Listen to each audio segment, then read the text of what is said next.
great example that I have was one of my friends told me one time he sent an email to his CEO and said, there's something I'd like to discuss with you. When you have time, let me know and we'll set up a time to talk.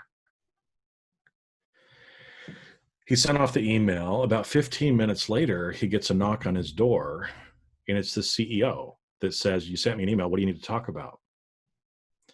That CAE had developed the trusted advisor relationship, right? All you had to do was send an email. The CEO walks from his office down to your office. That means that CEO trusts you and they want your advice. And if you're not seeing that, if you're not getting that, then you're not really a trusted advisor. Risk management is very, very difficult. It's very easy to come in after something has happened and say, you screwed it up. You didn't have that figured out right. It's very easy to do that after the fact. There will always be risk management failures because none of us can accurately predict the future. So that's one thing that we have to be comfortable with, is realizing no matter how good you are at risk management, there will be some things that you don't get right. Okay, so we can take this year, right? 2020 has become a year of, oh my goodness, right? No one accurately could predict the event that would cause us to go into this. But we can do a good job of understanding what the effects of different events might be and be prepared for that. So as an example, like in 2020, right? We didn't know it was going to be COVID as the event, but companies that were already prepared for the impact of needing to do more of their business online, needing to allow their employees to do things like work remotely, those companies that were prepared that way from a risk management perspective are dealing with this much better than the other ones, right? So kind of a long way of saying, don't, probably also internal audit, don't be so hard on risk management, thinking they don't know anything if they get things wrong from time to time, because we're all human and we all can't accurately predict the future. So. All right. And finally, if we want to give from your side 3 tips or recommendations for internal auditors to excel, if you want, in the next stage or the future stage. The first one is, I think we all need to do a better job of developing relationships and working better as a team with the organization. That's one thing that for in the future, you have to do that, right? If not, then people are going to see you as an outsider. In order to do that, you actually need to understand how to develop those relationships and learn things like the principles of influence, understand psychology better on how people actually work and tick and how to help influence people.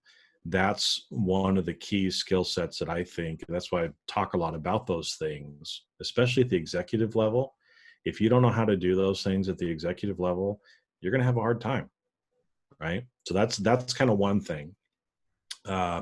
Another is kind of related around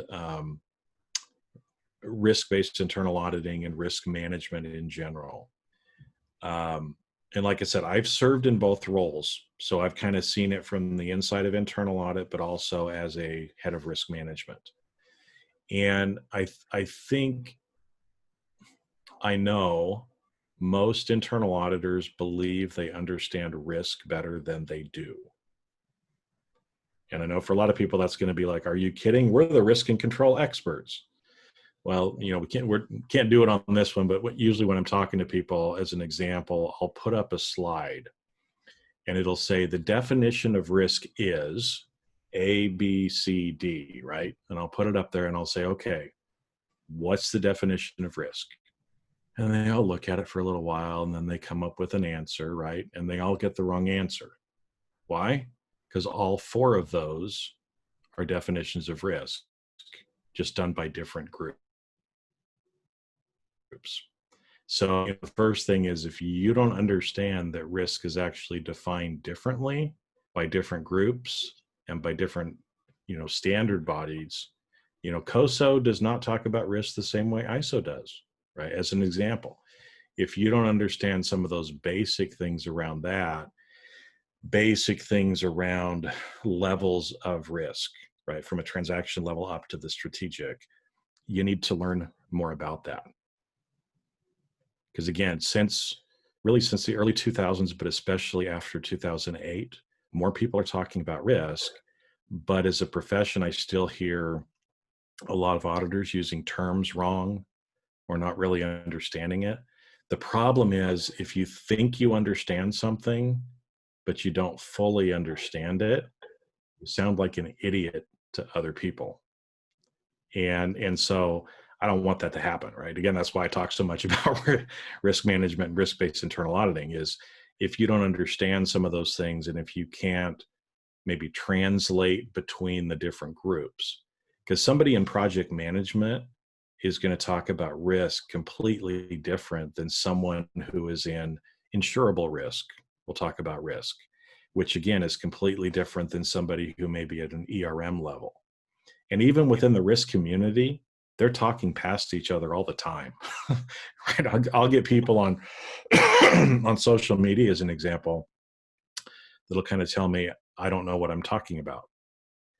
And then I look at their profile. Oh, this person's a project risk manager. That's why they don't understand what I'm talking about, because they see risk from a completely different point of view.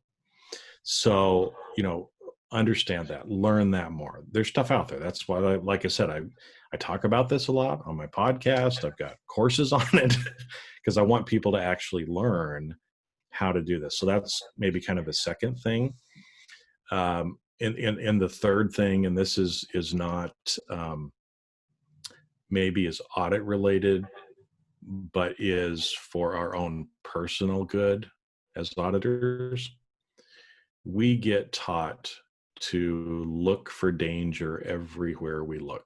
We're always the glass is half empty kind of people, right? So we tend to be taught that in our profession. So we're fearful of things. We're afraid bad things are going to happen. We want to over control things, right? Because nothing bad can happen. I have to manage all risk. And the problem is, when we get taught that in our profession, it tends to carry over into our personal life. And when it carries over into our personal life, sometimes we try to control the people we have personal relationships with. Okay, you're kind of smiling, right?